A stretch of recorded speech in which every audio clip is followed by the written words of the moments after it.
F-35 bisa jadi momok menakutkan bagi Indonesia. F-35 Australia dan Singapura ditempatkan mendekati perbatasan Indonesia. Di Australia ada yang namanya Northern Territory, di mana sebagian besar F-35 ditempatkan di sana. Karena itu tidak heran bila Indonesia menganggap F-35 ancaman besar bagi kedaulatannya. Selain itu, F-35 bisa melakukan penyusupan tanpa diketahui oleh pihak musuh. Fitur low observable memudahkan F-35 melakukan deep strike ke wilayah Indonesia. Deep strike merupakan salah satu misi yang bisa diemban oleh F-35. Bahkan Amerika Serikat sengaja merancang F-35 untuk melakukan hal ini.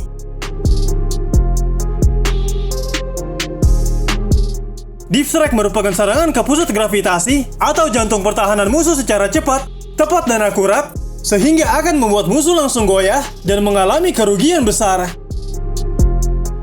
Pusat gravitasi dalam bahasa strategi modern adalah titik-titik kritis dalam urusan pertempuran serta infrastruktur lawan yang penggunaan kekuatan memiliki efek lebih besar daripada jika kekuatan yang sama diterapkan di tempat lain. Target ini cenderung terletak di dalam wilayah musuh. Serangan ini dilakukan secara terpilih, misalnya F-35 akan lebih memilih menyerang pusat komando Indonesia daripada monumen seperti Monas. F-35 akan lebih memilih untuk menyerang baterai pertahanan udara daripada gedung parlemen Indonesia. Tujuannya adalah untuk menyerang pusat-pusat gravitasi secara paralel serta sekaligus. Di sini F-35 dituntut untuk menyelesaikan misi secepat mungkin dan kabur ke daerah aman, sehingga musuh tidak sempat bereaksi untuk melakukan serangan balasan. Jika pertarungannya singkat, keberhasilan militer akan semakin tinggi. Musuh tidak akan memiliki kesempatan untuk menyesuaikan, beradaptasi, atau melancarkan serangan balasan. Serangan yang dalam, lebih lanjut membutuhkan kemampuan untuk menghasilkan dan mempertahankan serangan mendadak, dan untuk mempertahankan tingkat serangan yang tinggi, baik untuk menutupi target yang ditetapkan, dan untuk menjaga agar musuh tidak bangkit kembali.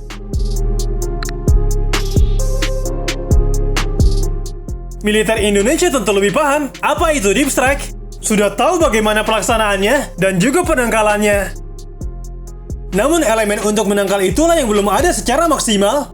Meski Indonesia sudah punya radar Ferae yang bisa mendeteksi semua pergerakan musuh, baik jet tempur siluman maupun pesawat pembom siluman. Radar ini dibeli Indonesia dari Republik Ceko, kehandalannya tidak perlu diragukan lagi. Pengamat pertahanan Indonesia, Koni Rahakundini, menjelaskan jika negeri ini sudah punya track G2, kemampuan mendeteksi jet tempur siluman. Jet tempur siluman semacam F-35 sudah bisa direspon dengan berbagai sistem anti-stealth, artinya kemampuan menghilangnya bisa berkurang jauh, dan Indonesia sudah bisa mendeteksi itu.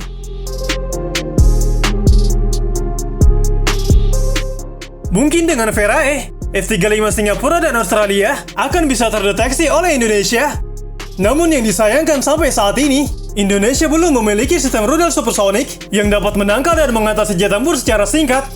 Maka dari itu yang menjadi PR bagi pemerintah Indonesia dan Kementerian Pertahanan adalah menempatkan radar Ferae di wilayah terluar dan di titik vital pertahanan Indonesia, seperti Istana Presiden, Pangkalan Udara, Laut dan Darat, pembangkit listrik, gudang amunisi dan bahan bakar minyak, serta yang lainnya.